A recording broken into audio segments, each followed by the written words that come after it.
No, I know, but there's to get onto Kajabi is what I mean. Like the encoding. Yeah, so there's like. Yeah, click private.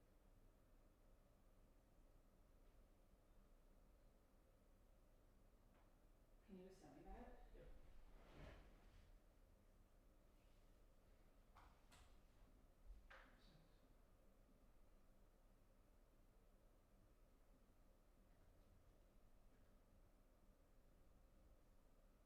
Where'd you send it to?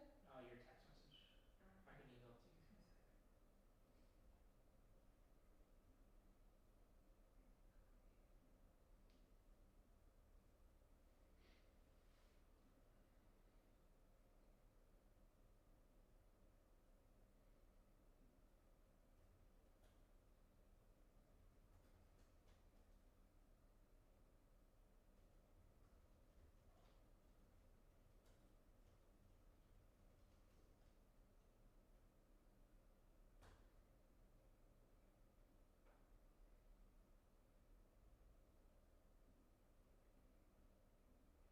I'm just gonna see.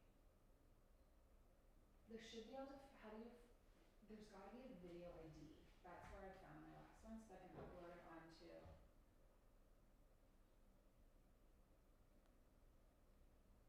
Just because people are already streaming and talking.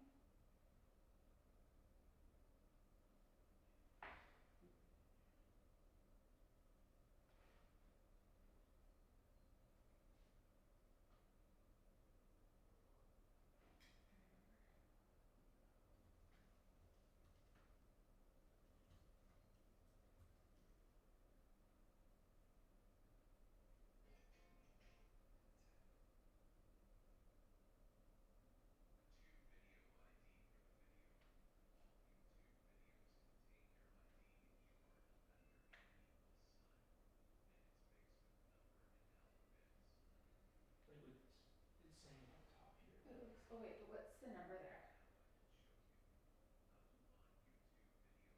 There is no number. Oh yeah, video ID. Hang on. Does that look like it could be it? P F. PFJDM. Does that seem right? It's probably that, eh? Yeah. Yeah.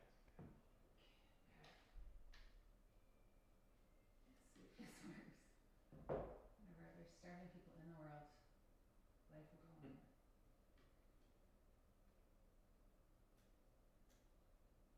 Everyone's coming on here. Okay, Darren, you're. I got a lot of.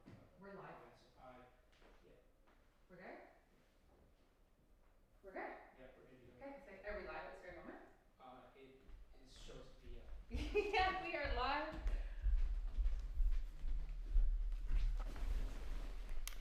All right, hello. Double checking that everyone can hear us and see us. Are we good, Brent? We're good? Yeah. So guys, just so you know, 2 minutes before we went to log on to this, we had a little bit of a technical difficulty. I thought you handled it well. I thought I was going to barf. I really thought I was going to barf, but we made it happen. I just need a moment. Hi. Welcome to the Blueprint to Improve Your StepFamily Life, guys. Out of breath, here we are, making it happen. I did handle that really well. Really well. Yeah. Literally 2 minutes before we had an issue with the link, but everything is good. And we're pumped too. I keep saying pumped. I think I'm maybe more pumped than Darren is. But we're super pumped to share all of this stuff with you. This is my first live webinar in this capacity, which makes me a little bit nervous, but makes me really excited because the way this community, the way all of you guys have supported me and we have grown together and we have supported each other, like it really, this community has helped me just as much as I hope that we have helped you. So I just want to say thank you. Secondly, I just want to give you a bit of a rundown on how this is going to work. So we were trying to narrow it down to like 5 or 6 tips and things that we wanted to share with you guys. We got to 15 and we just kind of stopped. So we're going to try to go through as much as possible in this live stream. Just things that have worked for us and really changed the vibe of our home, improved our marriage, improved our relationship, and yeah, just made things feel a lot easier. And here's the thing, guys, we talk a lot about all of the things that are outside of our control. There's so much that's outside of our control. There's also a lot of stuff that is in our control, and we fixate on all the things that we can't control, like the ex and our stepkids and the legal agreement and everything else in step family life. But you can control the vibe of your home. You control how you allow people to treat you. You can improve your relationships, communication. Like, there's so much that is in your control, and we're going to dive into that. The other thing I do want to mention is this is a webinar with an offer at the end. So I don't know about you guys. I've signed up for webinars before, and they're like, listen to the end, and we have something to offer you guys. And you go through the webinar and you're like, oh, really? This was just like a sales pitch. Awesome. Thank you for wasting my time. That's not what this is about. We are opening the doors to my signature course, Kick-Ass Stepmom, Kick-Ass Life. So that's the course I've been running. Remember when I ran it as the Kick-Ass Stepmom Project? There was like 6 stepmoms when I first started doing this. Well, it's evolved since then. We've had hundreds of stepmoms go through the program, and it's really, really, it's exactly what we did in our step family life. It's like step by step what to do to improve your step family life. So that is opening right now. That being said, there is going to be this special offer. You are going to get a discounted price, and something that I am going to share with you at the end. But this webinar is jam-packed full of information. So if you just do this webinar, and implement even seriously half of what we're about to share with you, you will see improvement. That's it. So that's kind of I just want to be fully transparent about what I'm offering, what's happening here. Free webinar. You are going to get our best tips and strategies. So anything good? It's like, sounds good. Every time I take a course or a webinar or go to a seminar, if I get one thing out of it, one good thing, that's always a bonus. Yeah, and I hope you get more than one good thing. Yeah. I'm still shocked that we just made that happen. Yeah. You handled it well. Yeah, I did handle it well. Oh, goodness. All right, so we're going to start to go through everything that we have here for you guys. So I do have notes because I don't want to forget anything. First thing I really want to share is, if you were to have told me some of the things that I'm going to tell you today when I first became a stepmom, I would have been like, no, that doesn't work for me. That doesn't work for our family. But looking back, it was about ego. It was about my desire for perfection. It was about proving myself. And I was really, really codependent, like some very unhealthy codependency behaviors. And so I just want you to go into this with an open mind, because you can change the way so much is going on in your step family life right now, but you have to go in with an open mind, and you have to check your ego. So hopefully everyone is ready to check their ego, listen with an open mind. And you may hear things in this webinar that you're like, oh my gosh, that is bull. That doesn't work for me. That's cool. Just listen with an open mind, and maybe in a couple years you may see things different. Who knows? You ready? I'm ready. All right. So the first thing that we really did, and we did this a couple years ago that was huge for us, is we made the commitment to stop fighting about the ex. Because we used to fight about the ex a lot. You would come home. Do you remember that day when you came home and we had got a lawyer's letter, and we were kind of in the middle of like this up and down trying to solve this issue, and it was like happening over and over again, and you were relaying the information to me from the lawyers, and then you and I started fighting. But it wasn't about anything that we had an issue in our marriage. And you said to me, you're like, stop. Let's not let an outside factor play a role in our marriage. And we made a rule right then and there. Do you remember that in the kitchen? Yeah. It can become very stressful at times, and I think emotions get in the way. And we used to, all of a sudden, we'd be arguing over it. And this isn't our argument. It's my argument with another person. Yeah. And it was about how I wanted you to respond, or things that were outside of my control, or like things in the legal agreement that I might not have agreed with, because like I wasn't here when you guys created that legal agreement, right? So we made a rule right then and there that we will not fight about the ex. We will not. Under no circumstance will we allow that to come in between our marriage. And I know that sounds super corny, guys. You're like, yeah, until you get in a fight about the ex. Like, it's easy to say that when you're not fighting or you're not emotional. But making that commitment can go a long way. So now if we're feeling like heated, or if we're feeling, something's going on, we'll take a break. Like, I remember walking to the basement that day and being like, I just need 5 minutes. Like I have to cool down. And that's okay. Like you can do that, but just don't let that outside person play a role in your marriage, because man, you don't stand a chance if that's what you do. Yeah, because the fight's not with each other typically. You don't always agree on what compromises are made or what happens, but you try to recognize that it's not with each other. Yeah, it's not with each other. And it goes to the next point that we want to say is that you don't always respond to things the way that I would. Like when it comes to the ex and when it comes to like legal things, or even just like with the kids and like tons of stuff. There's so many things that Darren does that I'm like, why? Why do you respond? Or I want you to do something a different way, or I want you to say things a certain way. Who's done that before? Who's been like, oh, just say this, or why don't you say this, or I want you to deal with it like that. And then when they don't, you're pissed, right? But one thing that really helped us is that we started to say like, why? Instead of going in and being like, you need to do this because this is how I feel and this is what I think is right. Why are you responding this way? And that goes back to, I've always got a ton of different things on my mind. You're coming from your side, and I'm coming from my ex's side. I'm coming from the kids. I'm coming from what is worth engaging, what is not, what is going to, poke the bear, so to speak. I knew you were going to say poke the bear. I just knew you were going to say it. Yeah. And when you would explain to me why you didn't respond or why you thought this was a priority, then I'd be like, oh, okay, I get it. But for the longest time, I was like not giving you even like a say, not giving you time to explain why you would respond that way. So just having that conversation, saying like, why do you think this is important? What do you think is going to be the outcome? And like going in without having those, just waiting to tell them how to do it. And it goes both ways, right? Because there's been times when I've explained to you why I think we should do something this way. And you're like, oh, okay. Like, yeah, I get it. But you have to have those conversations without emotion. So if you need to take a time out. I think you have to put yourself in the other person's shoes, or multiple shoes. Empathy. It goes a long way, for sure. All right. Anything else on that one?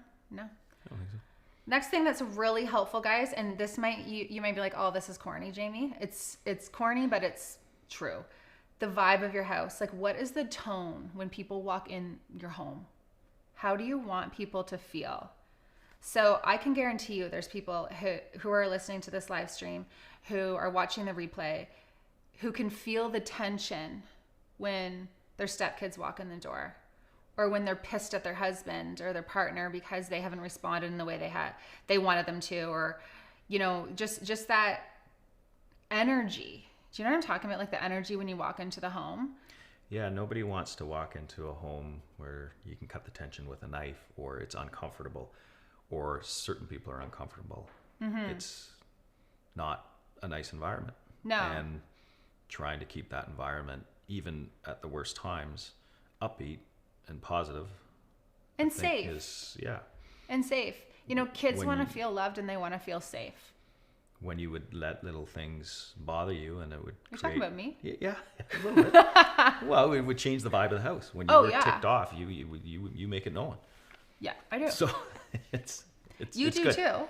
I'm usually pretty quick to let people know. Yeah. Yeah. And that's the thing, right? Like there's always even that like hi bye war. Like, oh, my stepkids don't say hi to me when they walk in the door. Well, maybe they don't like you. Maybe they are pissed that they have to come. And maybe they're picking up in the tension. What if you just said hi to them first? Like, what if you were just the bigger person on that? Like, what if... I think you have to be the bigger person. You're the adult. Because kids are kids, and that doesn't just apply to a step relationship. I think kids will walk in and walk right by me and head to their room or head to their game console or go back outside and drop their bag and, oh, hey, how are you? Haven't seen you in a week. What's up? Like, how's it going? Yeah. I think you can't take that personally. Well, and I think that a lot of times people will say, well, my stepkid did this, or they're treating me like this. and they take it personally. They think it's about the step family dynamic, when really it's actually just a kid being a kid. And we often will just think it's about, you take it personally, right? You're being too sensitive. Like the kids can walk in and not say hi to you. Yeah. And you guys have a great relationship. Yeah. I think you don't take it personally and realize that kids are kids. And sometimes as the step or as you used to call yourself kind of outside of the family at times, not anymore, but you would feel that, you'd take that stuff more personal than the rest of us would. Yeah. So just say hi. Be like, hey guys, what's up? And if they're like, take the high road. Take the high road. Just always say hello. And so tips for setting the vibe in the home, like these are the little things, but I like to have soft music on, light candles, dim the lights, like just literally think, how do I want people to feel when they walk into my home? Like how do I want the kids to feel? What do I want the kids to remember about the atmosphere here? Think about it.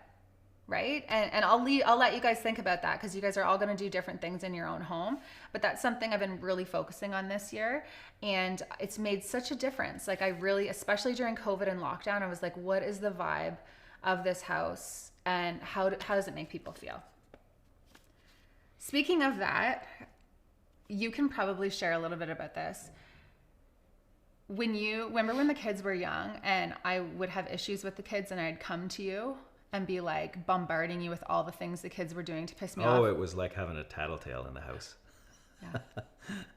That's nice. What if we're being honest, it was like having... Yeah, I did tell you to be honest. It's even if it offends you. Yeah. It was...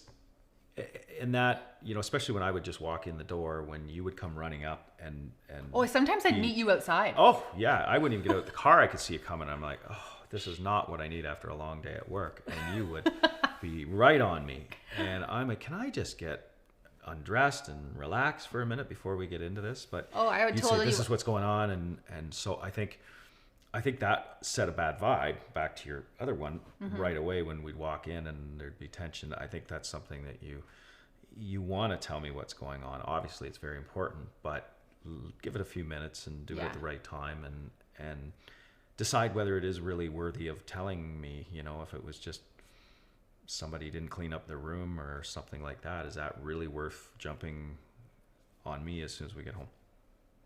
Are you asking me? Just saying.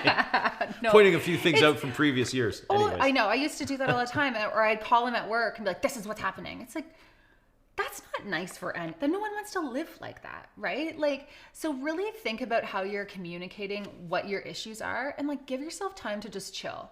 So if you're dealing with something with the kids while, your partner's at work, just relax for a little bit. Take 24 hours or, even take a couple hours, or wait till you're at home and everything's settled. Like, don't go after your partner right when they come in the door and just bombard them with everything, because it doesn't set the tone. The other thing that's really good is to pick and choose when you're going to have conversations about what's happening and what's bothering you. I really like I wake up early, so I'm already thinking about all the things that are pissing me off. Like as soon as I wake up in the morning, Darren isn't up as I'm up at 5. You get up at 7, and then you're like getting ready for work, and like he's watching like the news and like updates for work and like all these things. And then I'm like, hey, can we talk about, like, the kids are disgusting. They're leaving like dirty dishes in their rooms. That's not when he wants to have that conversation, right? Like, and also all kids leave dirty dishes in their rooms. It's pretty age appropriate, but I used to try to have these conversations when he's not in the headspace. So even just like asking permission, saying, hey, like, when's a good time to talk about all the things that are pissing me off? Like, you know what I mean? Yeah, like get a journal. No, but just being very deliberate about when you have those conversations, because you need to be in the headspace to hear it. You really, really do.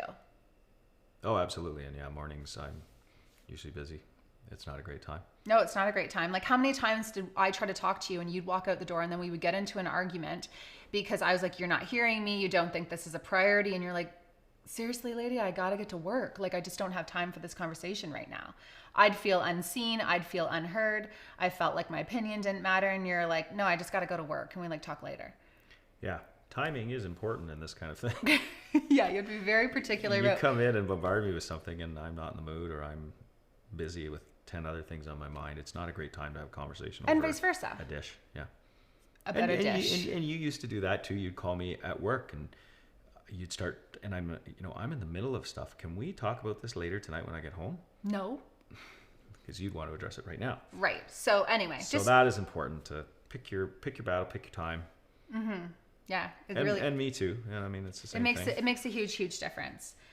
Next thing is really big for us is we've learned to be proactive with our stressors. So if you're watching this live, in the comments, do you know when things are gonna, be an issue in your step family? Can you predict things almost? Like Darren would say to me, like, how did you know? How did you know that was gonna happen? Or like something with the ex or something with my step, because I'm like, this is what's gonna happen. And he'd be like, no, it'll be fine. And then it would happen and I would be right, because I often am. And it's because it gets cyclical. You can predict things, right? So instead of being surprised when it happens, why don't you just expect it to happen? Okay. So, if you constantly have issues about back to school with the ex, well, predict it and plan for it. Like, how are you going to minimize the impact this has on you? Is there anything that you can do to prevent it from happening? So we're really big on like being proactive about how you're going to respond to things when they happen. So you go in with a plan and don't feel emotional and don't react emotionally, because that's never anyone's shiniest moment. So like, what's an example of that? Well, we know back to school is a stressful period. Yeah. Right now it's different because of COVID, but typically back to school is one of our more stressful periods because you've had the summer and the kids have been off by and large, and schedules aren't as rigorous. And when you go back to school, all of a sudden you're running from place to place. We have to coordinate times. We have to make lunches in the morning. We have to get homework done at night. We've got extracurricular activities. So we know that is going to be a stressful time. So we will, at the end of the summer, start prepping for how are we going to handle things this fall. Yeah. And even when it comes to the co-parenting piece, it's typically an issue like who's going to do what? Like who's going to, like, what if the kids need skates, or who's gonna sign the lunch forms, or like, pizza lunches always used to be the big thing that were a big stressor for us, is like, whose month was it to do pizza lunch? So instead of being like, oh, well, it's her turn, make a big deal about it, proactively in our mind, we'd be like, okay, whatever, like, let's just take care of pizza lunch, or let's be proactive and remind them that pizza lunch is due on their week, right? So those are little things, but there's so many big things too. Like, how are you going to respond when your boundaries are crossed? How are you going to respond when on Sunday night, when the kids go back to their moms, you get the scathing email? How are you going to respond to that email? Because you got the email last week and you got the email the week before. So you should expect the email. And the reaction you had last week and the reaction you had the week before didn't work, because here you are again. So what are you going to do this time? Right? So that's what I mean about being proactive and really like identifying and thinking about those situations that keep coming up again and again and again, because they're going to keep coming up again and again and again if you don't start to do something different and minimize the impact they have on you. So that goes to about boundaries. Yeah, everything's a pattern. We've found a lot of stuff. Everything's a pattern. Well, dealing with my ex, it's like clockwork. We can almost predict what's going to happen when we ask for this, or we do this, or we do that. We pretty much know the outcome before it happens, or get ignored. We know that's coming. It's just being able to, what are we going to do when that happens? And we already know, because we know, and again, that's just because we've had more time, but people that are new to this maybe don't. But it is like Groundhog Day sometimes. I knew you were gonna say that too. Groundhog Day and Poke the Bear. Those are your things. Those. Those are your good ones. Love animals. Yeah. Yeah. And here's the thing, right? Like, you can get really stuck on who's right and who's wrong and like making a point and whatever. What are you going to do to minimize the impact it has on you and your family? Who cares about who's right and who's wrong and like making a point and all of that? Like, is it worth it? Sometimes it is, but a lot of the times it isn't. So try not to get stuck in that like tit for tat and just be like, how are we just going to live a good life? And you can't control the ex. You cannot control the ex. You can't control what they say. You can't control what they do. You can't control how they respond. So what are you going to do? What's in your power so that you don't let that energy come into your home? And sometimes just biting the bullet and doing something. We used to get into arguments over who was driving 5 minutes or 10 minutes. To drop off like a hockey bag. And I'm just like, let's just do it. This is the stupidest thing in the world, being so petty over who's going to drive. And it used to actually be an argument, which now shocks me. So we just we don't even ask anymore. We'll just say, We'll just do it, right? let's just do it. One of us do it and get it done with. What is worth your time and energy? It's a big one. Okay, so just going through, don't bombard your partner and be proactive with your stressors. Your marriage will get so much better as soon as you stop bombarding. Agree? Okay, so dealing with the ex, accept that's how they're going to be. So what we mean there is like, you can't change someone. You can't change how they act and how they react and how they see a situation. And it's important to remember, like, two people can see, like Darren and I can get in an argument, and we're married and love each other, right? Yeah. We can get in an argument, and I'm 100% sure I'm right, and he's 100% sure he's right, and we see the same 110. Yeah, we see the same situation in two very different ways, and 3 days later we can like still see it that way. So throw in like a divorce and like all the emotions that come with that, and just like different perspectives and different lenses. The way your husband or your partner's ex sees things is probably entirely different than the way you do. And just accepting that, and accepting that that's how they're always going to be. All right. So maybe they will change. People do change, but for the most part, you're going to be dealing with the same stuff over and over again. So one thing that's been really good for us is to just stop expecting anything different. When we stopped expecting anything different, life just got so much easier, because you would always be like, oh no, I think it's better this time. I think this is going to be the time that we're going to be able to figure this out. Glass half full. I would always be optimistic that, yeah, we're going to work this one out, and then nope, get down to even the 11th hour and I think, wow, this is going, and then no, things would not work out. So yeah, we've just learned to don't expect anything different. What's going to happen. Yeah, for sure. And you know, even with me, I'll share a little bit. Like, I always had this dream that we were going to have this really healthy co-parenting relationship. I thought we could have wine and talk about the kids and like have one of those really good relationships that you see on Facebook, those posts that go viral that make you feel like maybe you're doing something wrong because your relationship isn't like that. I really wanted to be like that person. I really wanted to have that type of relationship. And I kept putting myself in situations and hoping for it. And putting myself out there, and then things would be good for a little bit, and then I'd end up being disappointed again. And then things would be good, and I'd be like, oh, okay, maybe this is it. Then I'd be disappointed again. You need to stop putting yourself in situations over and over again it's gonna make you be disappointed. Because at some point you're responsible for that experience, right? So you can only do that over and over and over again so many times until you're responsible for that feeling. So I just stopped. I let go of that expectation, and it's been really healing for us. And it's disappointing, and it's okay to be disappointed in whatever type of relationship that you have or whatever you're going through. But you know, at the end of the day, you can't change another person. So just accept who they are and what they're about and how they see a situation. And it is what it is. When you let it go, it feels better. And yeah, we've talked about that the ex's version of this situation is very different. We've even done dialogue on that where, well, this is what she'll be saying. And yeah, that's probably what she's saying. So, and that's her experience. That's her truth. Where it's reality to her. Yeah. Yeah. So we've done that. Just, okay. Yeah. That's probably what she's thinking. Yeah. And you know, who's to say what's right or wrong? I don't know. I like to think I'm right most of the time, but you know, it is what it is. So yeah, that is a big one. It's like, think about this example. If your kid was going to school every single day and playing with the same kid over and over again and coming home and saying like, little Johnny punched me on the soccer field. So little Johnny punches your kid on the soccer field the one day. So you call the school, you deal with it, Johnny gets in trouble. Your kid goes to school the next day, Johnny does it again.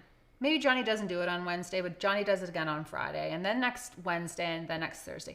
At what point do you say to your kid, dude, stop hanging out with Johnny? Like, you have to take some responsibility for putting yourself in this situation.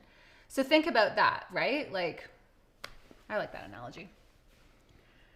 Your family won't function like a first family.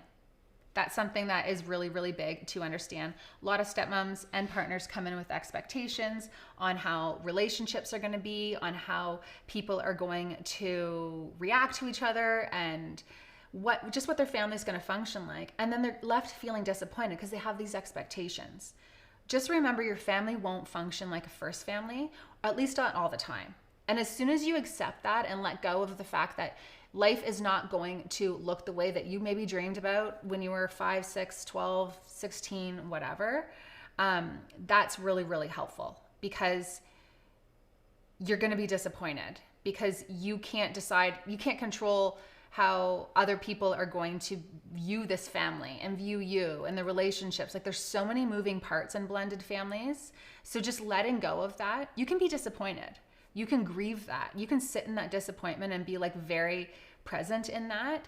But you do have to move forward and just accept that your family isn't going to function that way. And every family has their stuff, right? Like, everyone has their drama. Everyone has their stuff. This is yours. So just accepting that piece. Anything on that?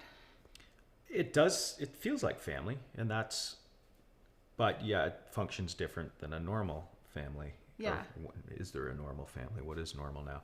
But it still feels like family, and I think that's where you get that euphoria that you've had this great time over a holiday or when the kids are here, and it feels like family. But then reality kicks in when they go back to their mother's place, and we miss them. And so it is what you're saying is it functions in a different matter, but it's still great and it's still wonderful, but it's different. Yeah, but and sometimes it's not wonderful though. Like, sometimes I'm sad that the kids don't see me as, you know, for the longest time I was sad that they didn't see me as a motherly figure. I wanted to, like, in a first family dynamic, I would be the mom, right? I couldn't be trumped by you.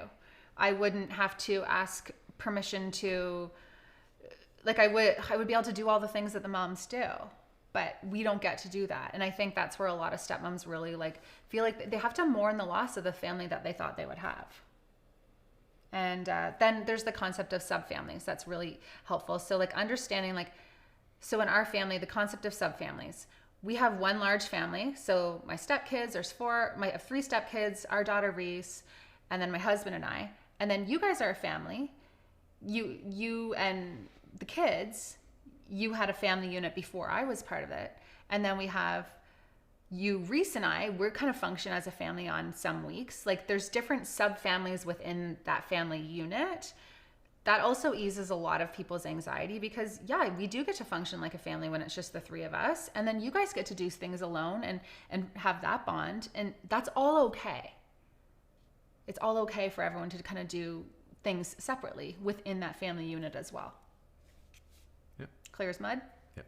Got it. Okay, so let's talk about the disrespecting piece. Disrespecting the stepmom. You're who disrespecting the ex or the kids? The kids or the both? ex. Like, let's talk about, because people do, stepmoms can get shit on. Oh yeah, when you first came along, you had a nickname. We've talked about that before. The Pop-Tart. Do you guys remember Pop-Tart. when my blog was the Pop-Tart Diaries? Yeah. That's when this house started. I was called Darren's Pop-Tart. I liked the name. She liked the name, but I thought it was disrespectful. And I asked after a year, you know, she has a name. It's Jamie. And so you have to, I think, draw a line and not let your ex disrespect your current spouse. And if they do, you need to sort of address that right away, or else it can become a thing. Yeah. And I didn't right away. I just, whatever, we thought it was funny. I liked it. You actually liked it. I was fine with it. But I thought it was disrespectful. So, and then same with the kids, you know, you always have to stand your ground, and because once you give a little bit on that and the kids feel they can do that, they're smart. They will do that. If they don't get their answer they're looking for, or they want a trump card, they will disrespect you and take full advantage of that. I'm not saying all kids, but some of them will use that to their advantage. But I just think you have to draw that line and make sure that all of them respect you. Yeah, I get a lot of stepmoms reach out and they're saying their husband doesn't stick up. Like, the ex will call the stepmom names and the husband doesn't stick up for her and like all of that. You have to stick up for your wife. You should not let anyone talk crap about your wife ever, right? So you decide how she's going to do that moving forward, and just say, I'm not willing to have a conversation with you if you're going to disrespect my wife. End of story. And it's hard because in a lot of cases the ex naturally dislikes you before they've even given you a chance. No, any stepmom. So I'm just trying to let stepmoms know that the ex already has a grudge, or, you know, even if it's an amicable situation, Yeah. they still don't love you. And so That's you really okay, have though. to draw the line. Well, yeah, you really have to draw the line on respect. And again, we learn that, and we do, and Yeah. and that's, Yeah. the way we roll. The ex doesn't have to like you, and your stepkids don't have to like you. People don't have to like you, but they can't disrespect you. It helps if the kids like you. It does really help if the kids like you. I think you want to try and work to have that. But if they don't, Right. there's situations where the stepkids don't like the stepmom for reasons that have nothing to do with the stepmom. It's about what she represents. It's about things that their mom has said to them. It's about this loyalty issue. They feel like if they like their mom, like their stepmom, their mom's going to get mad. Like all of that. But they still have to treat you with respect, and your partner needs to be the one to assert that. So if you're listening to this right now and your partner or your husband or whatever, and your stepkids or your ex is disrespecting, and you need to shut it down, because you decide how you allow people to treat you. All right, we are moving through here. I'm going to talk about codependency for a second here, because I used to be super codependent, and I didn't realize how codependent I was until I did an interview with Shelley Ware in the exclusive community, which is my membership space for stepmoms. And she was explaining what codependency is. So a codependent is someone who cannot function on their own and whose thinking and behavior is instead organized around another person, process, or substance. Hang tight. Many codependents place a lower priority on their own needs while being excessively preoccupied with the needs of others. That was me, excessively preoccupied with the needs of others. I would take over and try to solve your problems. I would try to solve issues with the ex. I would prioritize your parenting responsibilities and things that we needed to do for the kids over anything that I had going on. I would be like, well, I need to be there for that. I need to be available for the kids, or I'll do that. I would take over and try to solve all of Darren's problems. And in doing that, I went in and stopped doing all the things that I loved. And I started to care more about his stuff than he actually cared about his stuff. And it would cause issues with us. Like, even we were dealing with like legal bills and lawyers and trying to figure out a discrepancy in child support. And I took it upon myself to create a proposal and meet my husband's ex for coffee and like have a conversation to try to solve the problem, because I was gonna do it all. And it caused me so much anxiety, and it affected the way that I was showing up for everyone. And I know there's a lot of stepmoms who do this, and you're gonna say, well, if I don't do it, he won't do it. It's his stuff. Like, it's his stuff to deal with. And sometimes you need to take that step back and just really trust them to deal with things. And if they don't think it's a priority, like, you can't care more about their problems than they do. I can't be all in solving your problems more than you do, because it affects how I show up. It affects how I feel about you. And it's not a healthy way to be there. So the way I look at it now, I used to insert myself in problems with the kids too. And it's like, no, I'm here as a support. My job is to support my husband in being the best parent he can be. This is our home. We're running it together. But I'm a support for you. And I'm not going to take over. When you take over, it literally leaves you feeling drained and depleted. And if you are doing that right now, stepmoms, please take a step back for your own sanity, because seriously, it takes a toll, and it leads to a whole lot of resentment. And when you start to resent all of the extra stressors that come with being a stepmom, it causes issues in your marriage. And it becomes not worth it. It really becomes so overwhelming. Like, my hands used to shake. I would be like waiting for a text from the ex trying to figure out if we could solve a problem. And then I get anxiety when I would get that text. Like, that's no way to live. I needed to set some boundaries. And that really changed the vibe of our home, our marriage, and just my faith in how things are going to work themselves out. Next thing is disengaging. Here's the really important thing. Disengaging is like when a stepmom takes a step back. When I took a step back, I would say it changed the vibe of everything. Like, it totally changed the vibe of everything. And I encourage stepmoms to say, is my involvement helping the situation or making matters worse? And when you disengage and take a step back, there's the whole not your kid, not your problem. It's like a nacho mom approach. You disengage because you love your family and you love your partner and you want what's best for your family, not because you're like, screw you, you didn't do it how I wanted you to do it. Does that make sense? Like, Yeah. I used to kind of do that. And I'd be like, well, if my say is not, you know, going to be taken into consideration, then I'm out, right? Like, I'm not doing anything. That's not cool. Like, that's not a good way to do it. Take a step back and say, like, this is affecting how I show up for you and for the kids and for our family. And explain it to your partner that way instead of doing it out of anger, because disengaging can be done with love and it actually changes the vibe. So now Darren is like the lead when it comes to basically the major parenting pieces with the kids. Like, I'd say you're still involved. oh, I'm still involved, but if Oh, you have yeah. to have the heavy conversations, Oh, yeah. right? So he's the lead on that, and I'm here supporting him instead of me taking over and doing it all myself. So you can take a step back if you feel like you're feeling overwhelmed. And that's true for all areas of life, right? In your relationship, like, you can take a step back, and it's okay to do that for your partner. Does that make sense? Yep. Anything you want to add on that? Nope. All right, so that's another thing I want to say is, like, reevaluating your involvement with the kids. Is it working, or is it making your matters worse? I went through a phase where I was like really trying to assert myself. It's like, no, I'm a parent in this household. They have to listen to me. They have to respect me. And yeah, 100% they do. But when it comes to the ex and when it comes to your stepkids, is it working? Is it making matters worse? Or would taking a step back be best for your vibe of your household? So that's where I say, like, take your ego and put your ego aside. I've had to do that a lot. And just know that your involvement with the kids and with the ex can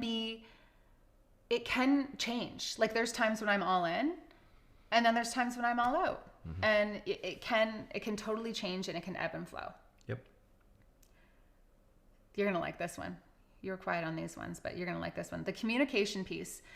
Do you intend to not tell me things about the ex? Like, when you were having conversations, I will be like, well, when did you guys talk? I'm like, oh, well, you didn't tell me that. You didn't tell me that this happened. And you'll be like, oh, I totally forgot. And we used to get in arguments all the time because I would be like, what do you mean you forgot? Like, this is important piece. This is important information. Like, why aren't you communicating that to me? And what do you want to say to the stepmoms who...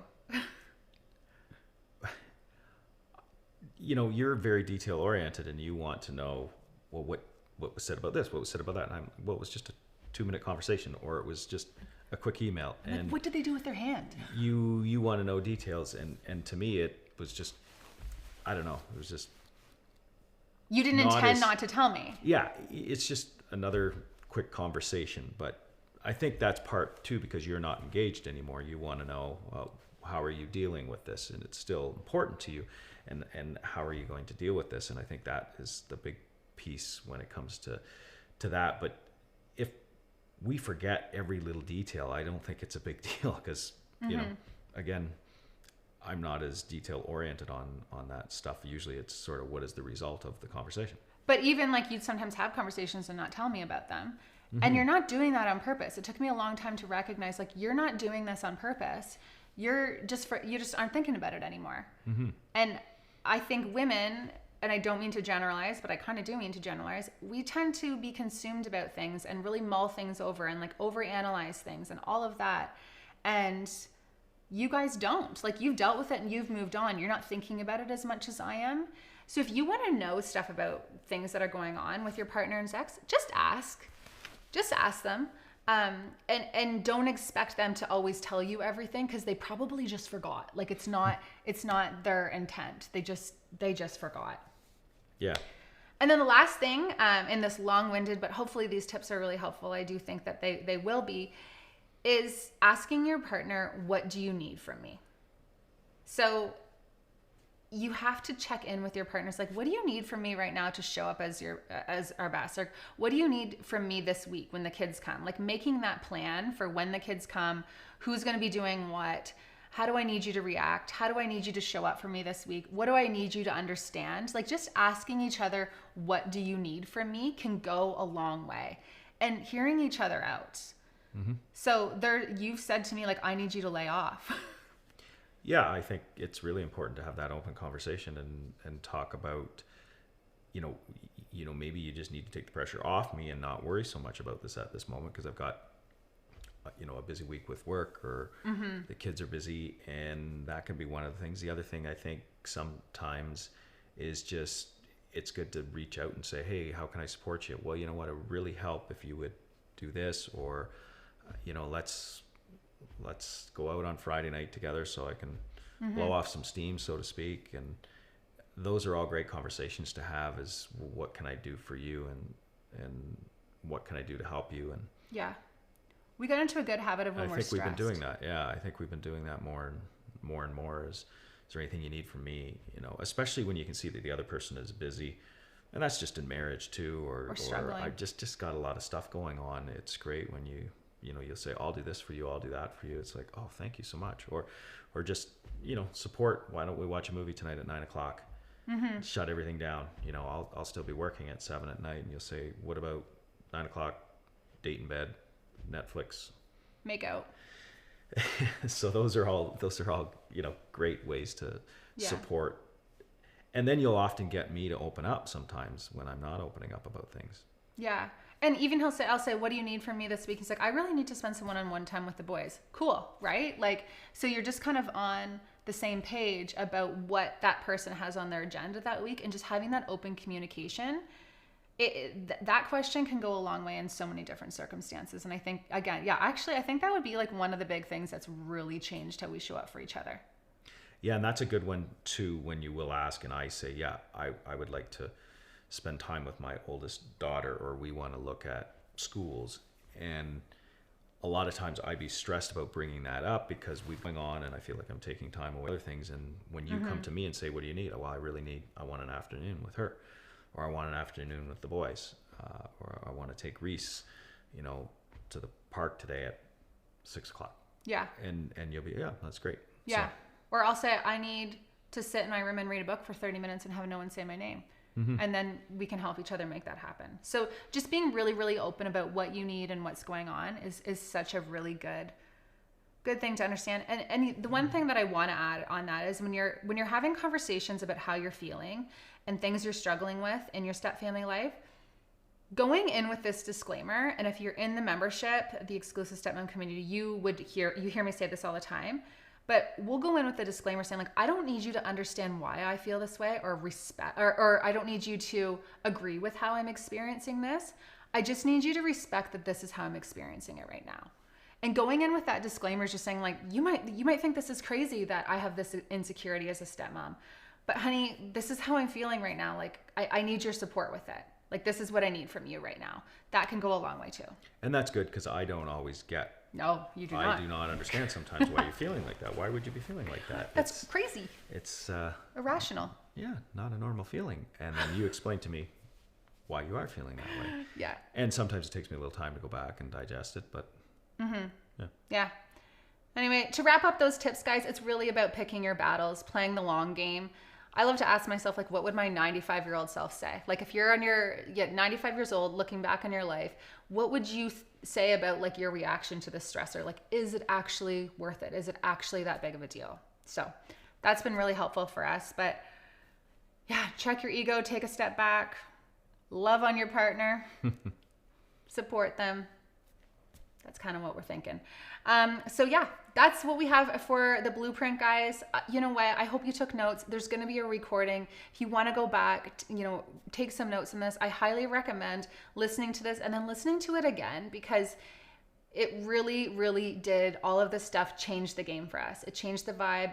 It changed how we show up for each other and how we deal with those stressors, because you can only control your own home. When you can feel more in control of those situations, it can go such a long way. Now, that's that. And as I promised, there is an offer. So we did just open the doors to Kick-Ass Stepmom, Kick-Ass Life. So basically what that program is, it's all of my top coaching tips and strategies, and exactly what we did, well, exactly what I did to really, like, get myself up off the floor and start to thrive as a stepmom. Setting boundaries, defining your relationships. There's conversations that you need to have with your partner. I outline exactly how to feel more in control of your life, how to be more proactive. You end up leaving this program with an individualized plan for you moving forward. So you won't react with your emotions. You won't feel overwhelmed. You'll feel a lot more in control of everything that's going on, even though there's a lot that's still outside of your control. So if you have any questions about this program, it has been, again, such a game changer for me and for all the other stepmoms that I've worked with. There's that. So we are offering it at $297 right now, which is crazy. It's always been $399. But just for those who attend the webinar, you get the special price. What I'm also doing is I'm hearing a lot of you guys looking for advice on your specific step family situations. So you want to ask me advice on something in the program, or you want to ask me advice on something that's happening. So what I'm doing is anyone who signs up for that program is also going to get access to my private forum. So in my membership, I have a private forum where you can connect with stepmoms from over 30 different countries. We've had thousands of stepmoms in this forum. There's an Ask Jamie section where you can get support from me. I check in several times throughout the week, so I'm there to support you in that capacity. So if you sign up for the program, you will also get that bonus. So I'm super excited to connect with you in there. I'm super excited to have some more stepmoms come through this program because it's just been such a game changer for so many. So that's that. Thank you so much for taking the time to listen to this, to listen to Darren and I. Would love to hear your biggest take homes. Hit me up on Instagram at Jamie Scrimgeour. Let us know what you think. Big thanks to Darren for jumping out of his comfort zone today and sharing this. Everyone loves hearing from you, and we really, you're a good man. I appreciate you. Oh, thanks. All right. That's it for this one. Thanks so much, guys.